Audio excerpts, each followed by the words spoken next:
As Professor Porter and I, together with our research teams, analyzed the companies that were moving into the world of smart connected products, we began to realize that these companies are actually entering a situation where they're placing one foot in the traditional world of a company who manufactures, sells, and services physical products, but they're putting their other foot in this new world that's basically a software as a service based technology company.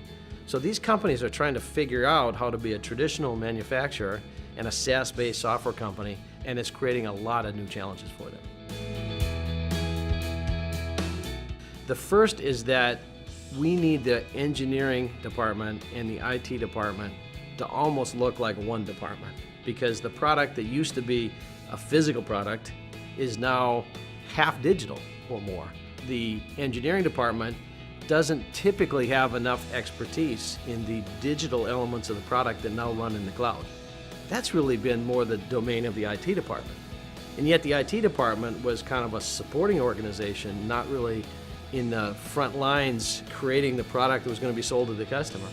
So we need those two to work together to each bring their skill to the table and try to figure out how we can make a product that is one part physical, one part digital, and all very safe and secure and meeting the customer requirements at the same time. A second challenge really comes around data analytics.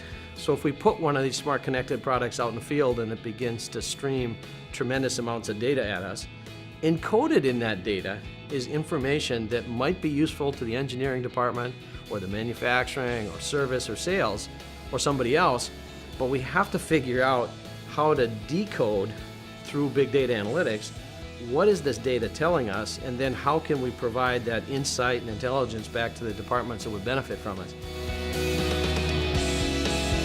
A third challenge comes around capability referred to as DevOps, which is really a contraction of development and operations.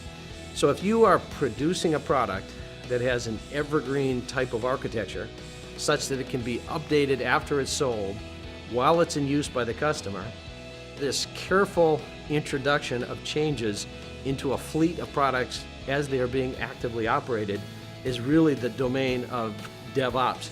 And that's a function we've not seen previously in manufacturing companies. And then the fourth one is what's called customer success management. Almost invariably, a smart connected product ends up being sold with a service, and sometimes now as a service. What's unique about the service aspect is it's always time-bounded, and at some point it'll have to be renewed. And so we have to now watch our customers and say, are they getting value out of this service capability and the product associated with it? But an organization charged with the proactive monitoring of a fleet of products to ensure that these products are delivering good value, and then we'll get high renewal rates associated with it.